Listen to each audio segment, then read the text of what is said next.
right. Thank you, everybody, for being here. We want to give you some information about what happened at today's air show, CAF Wings Over Dallas at Dallas Executive Airport. My name is Leah Block. I'm the Vice President of Marketing.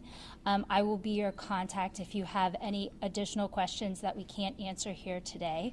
And you can go to our website, commemorativeairforce.org, and get my contact information. I want to introduce Hank Coates. He's the President and CEO of the Commemorative Air Force, the organization that put on the air show today and owns and operates the 2 aircraft that were involved in the accident. Thank you, Leah.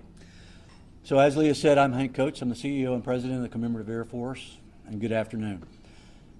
Before I do get started, I do want to say, please, to the DFW area, if you have it in your mind, express some prayers and thoughts for the crews that were involved today, for the people that saw it, for the family members. Obviously, this is a very challenging time for those families. And when I say family, I meant the CAF family and our customers that follow us all over the world and enjoy our shows. I also want to thank the Dallas Police Department and the Dallas Fire Department and the Dallas Airport Department, all the first responders. They have done an amazing job.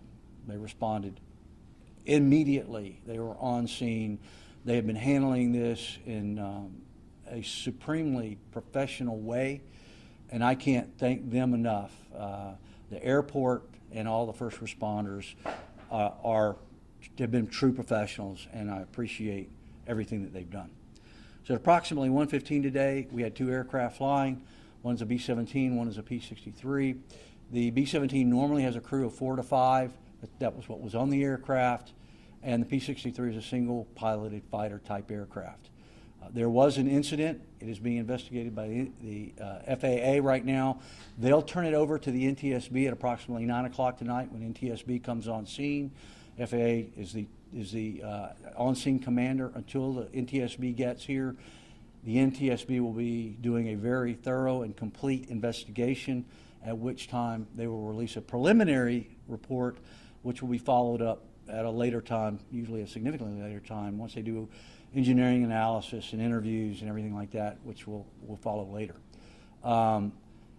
So the families are being taken care of. They're receiving counseling, not just of those actively participating in the issue, but also the CAF folks and any folks here that may have seen it and have issues with what they saw, and obviously with our first responders. We want to make sure that they're supported as well. So it is a trying time, and we appreciate your patience and your help through this, but we also realize that there's a message that needs to get out. So are there any questions? So you said typically on the B-17, 4 to 5 people, and then the other plane, the B-63, single pilot. Can you talk about how many people were actually on at least the B-17 today? I can tell you that it was normally crewed. I cannot release the number of people on the manifest or the names of the manifest until I'm released to do so by the NTSB. I just can't. And are you able to confirm, I mean, obviously we saw the flames, we saw the smoke, casualties involved? Again, that's something that until I get consensus from DPD, the fire department, FAA, and NTSB, and we are absolutely sure that all the next of kin are notified, I can't release that information. When that information is able to be released, Leah will have it, and she'll be your point of contact to get that information. Can you tell us a little bit about today's air show? These planes are owned by Commemorative Air Force, and who flies the planes during the air show? Sure. The Commemorative Air Force has over 180 aircraft. They're all over the world. They're all over the United States. They appear in air shows almost every weekend of the summertime. Some air shows like this one are produced by the Commemorative Air Force. We appear in others. This is a World War II flight demonstration type air show where we highlight the aircraft and their capabilities and what actually happened in World War II. It's very patriotic. The maneuvers that they were going through were not dynamic at all. It was what we call bombers on parade. But beyond that, there's not a lot for me to say. Are the people who fly during this air show volunteers for your organization? The people that are flying to the air shows are volunteers. There is a very strict process of training and ours. It is all the pilots are vetted very carefully. Many of them have been flying for us for 20, 30 years or longer. So this is not, what I can tell you is this is not their first rodeo. These guys are very well versed. They spend their summer times. Many of them are airline pilots, retired military pilots like myself. So these guys do very thorough training. They have a lot of minimums they have to meet and criteria they have to meet. So this is not just somebody that's out doing something. These are very well-trained folks that have been doing it for a long time. In shows like this, just how rare is it to have a mid-air collision like this? I can't really speak to that. In a show like this, it's probably, I would say, extremely rare. Until the NTSB actually comes out with a report on the causal factors and what actually occurred, I can't really comment. Were there any paying customers on the bigger plane? No.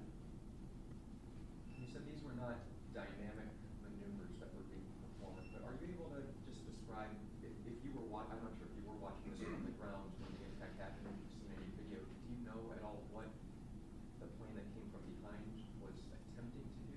Or was that part of the normal show? What I can tell you is you've seen the same video I've seen.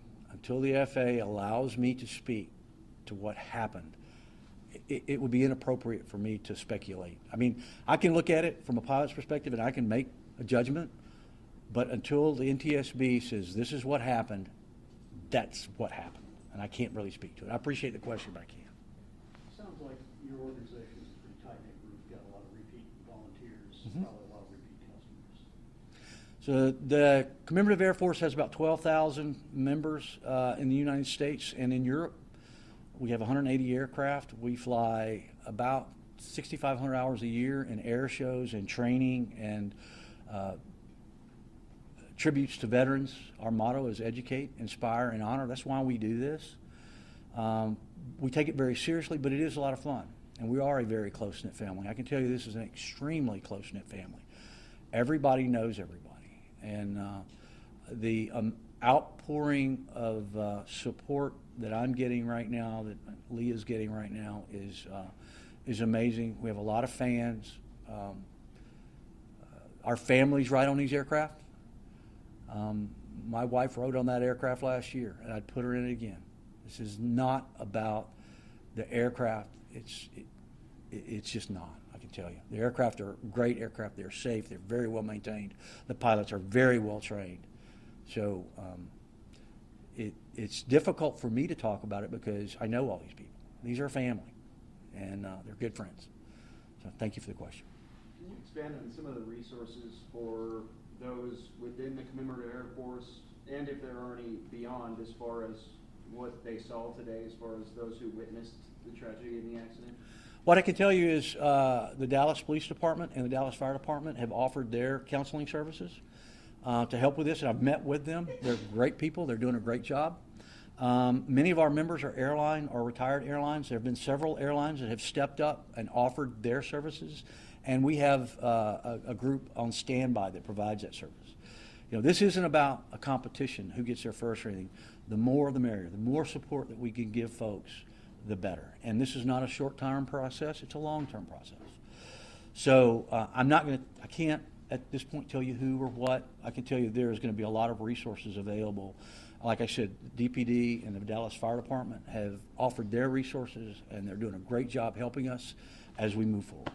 So, thank you. Do you know roughly how many spectators were here for the event today when the crash happened? I don't know. What do you think? 3,000, 4,000? It's pretty hard to say. I would say around 4,000 people, maybe between 4,000 and 6,000 people, because we also have people, volunteers coming in and that sort of thing. But Yeah.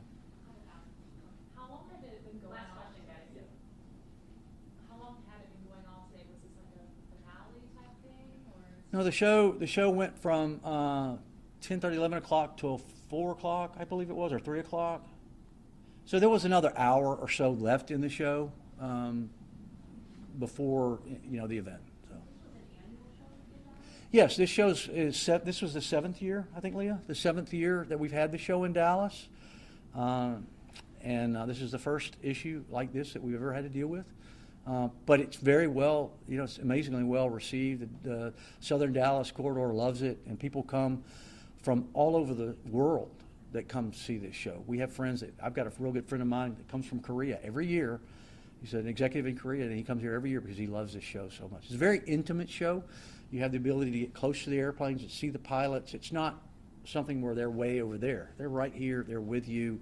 It's very safely done. But we feel it's important that the kids, because we do this for kids and veterans, that they can see the airplanes. They can touch the airplanes. They meet the pilots so that they can be, they can learn. They can be educated and inspired to do these kinds of things. Thank you, guys.